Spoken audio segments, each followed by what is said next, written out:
have Charity Ann Hannan, Harold Botter, John Shields. So Charity Ann is a PhD candidate in the Policy Studies program at Ryerson University. Her research focuses on the employment experiences of immigrants, discrimination, and employer equity.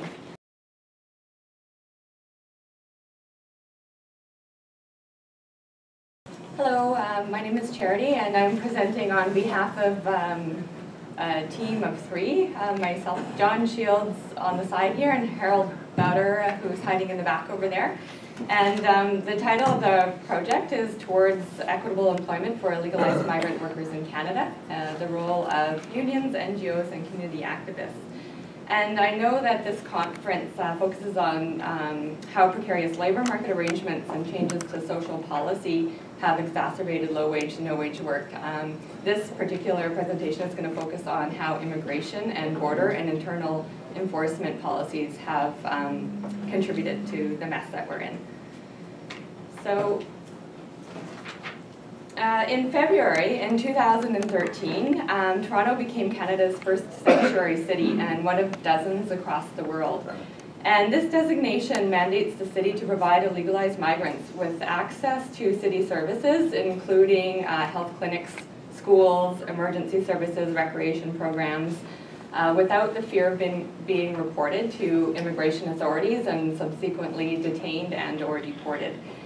But to stop the exploitation of migrant workers and to mitigate the race to the bottom of the labor market, illegalized migrants also need access to labor or employment protections without the fear of being reported to immigration authorities. So this project examines the roles of NGOs, unions, and community activists in providing illegalized migrants workers with access to labor rights and the challenges that they face and how they are overcoming these challenges, and then where we need to go from here. But before going any further, I'd just like to define a legalized migrant, who is a migrant who doesn't have the state's permission to reside within its boundaries.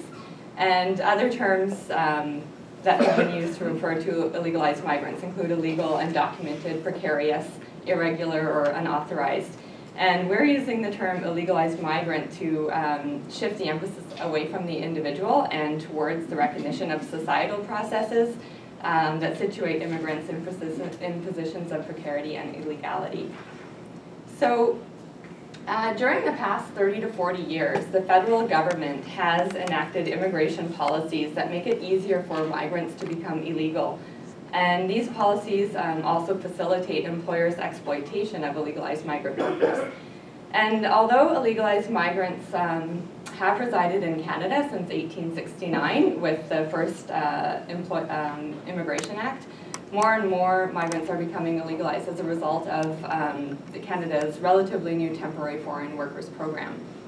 And Canada is not alone in this. According to a report by the OECD in 2000, the undocumented flow of people was by far the fastest rising single form of international migration during the 1990s. And this is a trend that continues today. So Canada's temporary foreign worker program was implemented in 1966, and it expanded in 1974. And it includes seasonal agricultural workers, live-in caregivers, and low-skilled occupation workers and high-skilled occupation workers. And just to give you an idea of the numbers, in 2011, Canada admitted about 155,000 permanent resident workers into the country and almost 200,000 temporary foreign workers. So the number of migrants being admitted to Canada under a temporary status has exceeded the number being admitted under permanent resident status. And what was unique about the temporary foreign worker program is that it created a new immigrant status category for migrants for the first time. So instead of the permanent resident classification that was given to working migrants before this date, they're now given a temporary migrant status. And as this temporary visa, this temporary status becomes lost in the bureaucratic red tape, or migrants overstay their visas, they become illegalized. And in Toronto alone, right now, approximately 200,000 migrants are illegalized, and another 200,000 are working with precarious status. And although businesses have argued that they need temporary foreign workers because there aren't enough Canadians willing to do the work, The temporary foreign worker program involves being tied to the importing employer. It involves being tied to low wages, often below the minimum, and long hours with no overtime pay, dangerous working conditions, crowded and unhealthy accommodation, the denial of access to public health care and employment insurance, and despite paying into those programs, and also virtually being held captive by employers or contractors who seize identification documents. So in addition to establishing the temporary foreign workers program, which increases migrants' chances of becoming illegalized, the federal government also enacted legislation that facilitates the exploitation of illegalized migrants workers. So for the first time in 1976, the Immigration Act criminalized the employment of illegalized migrants through employer sanctions. So in general, at that time, anyone who knowingly employed a person who is not authorized under the Act to engage in employment is subject to a fine of up to $5,000 or 2 years in prison. And in 2001, the Immigration and Refugee Protection Act strengthened these penalties up to $50,000 and 2 years in jail. So further to criminalizing the employment of illegalized migrants, the federal government also strengthened border and enforcement policies and practices during the past 10 years. And this has led to the growth of workplace and public raids and the arrest and detainment or deportation of illegalized migrants. So while the federal immigration laws were meant to prevent employers from hiring illegalized migrants, they actually had the unintended consequence of creating an environment that enables employers to exploit them.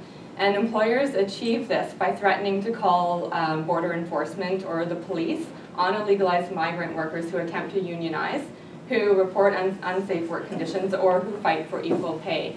So a couple of researchers in the States actually concluded that workplace raids create a perverse economic incentive for employers to employ undocumented workers, because employers can deny undocumented workers the most basic workplace protections and escape responsibility simply by calling for an immigration inspection.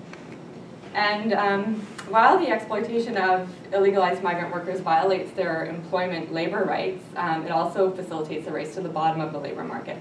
And this occurs through the depression of wage scales and working conditions for all employees, as well as through the diminishing the effectiveness of unions. So another couple of researchers actually concluded that the net effect of the American immigration and border policies enacted during the past 30 to 40 years was to increase vulnerability and undercut bargaining power at the low end of the labor force, most notably dominated by migrant workers. So in the absence of federal immigration reform, we want to know how are unions, NGOs, and community activists improving illegalized migrants' employment and labor rights? And what challenges are they facing? How are they overcoming these challenges? And where do we need to go from here? So we are reviewing the literature, and we did this by using certain keywords. And our findings, essentially, so compared to efforts in the U.S. to provide equitable employment to illegalized migrants, and efforts in Canada to improve or end the temporary foreign worker program, very little information is available about what NGOs, unions, and community activists are doing in Canada to stop employers' exploitation of illegalized migrant workers. What we do know, however, is that organizations like No One Is Illegal, the Workers' Action Center, Solidarity Across Borders, Justice for Migrant Workers, and the Status Coalition are educating illegalized migrants and the public and providing access to legal counsel and holding public demonstrations. And while they've been successful in improving some illegalized migrants' access to their rights, they also encounter challenges. And one of the main challenges is the nativist views on the citizenship rights versus the citizenship versus rights nexus, and accessing rural locations that many illegalized migrants work in, and avoiding watchful employers, and the competing interest between justice-based organizations and also integration-based organizations funding limitations, and anti-immigrant history in the case of unions, which has turned around in the past 10 to 20 years. And I'm sure there are more, but we're still looking. And to overcome the challenges, community activists and organizations have employed a rights-based approach in general. But the difficulty with this approach is that nativists relate rights to an antiquated understanding of citizenship through birth or citizenship that's been acquired through a long application process. So many nativists therefore continue to believe that illegalized migrants should be deported rather than integrated into the labor markets or the societies in which they live and work. And so, nearing the end. 5 minutes, thanks. So while NGOs, unions, and community activists and coalitions are working towards improving illegalized migrant workers' access to employment rights, they do face challenges which are difficult to overcome. Recently, an American academic, I think by the name of Mary McThomas, suggested changing our understanding of citizenship from one that is acquired at birth or through a long application process to one that is acquired through performing it. So through working or paying taxes or participating in local activities and purchasing local goods and living locally in general, which is how illegalized migrants participate in this community once they're here. So I think this has a lot of potential, and it'll be explored further in the paper.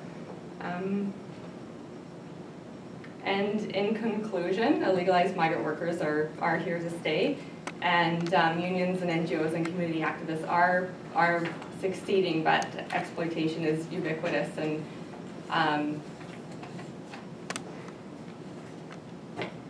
and more work needs to be done.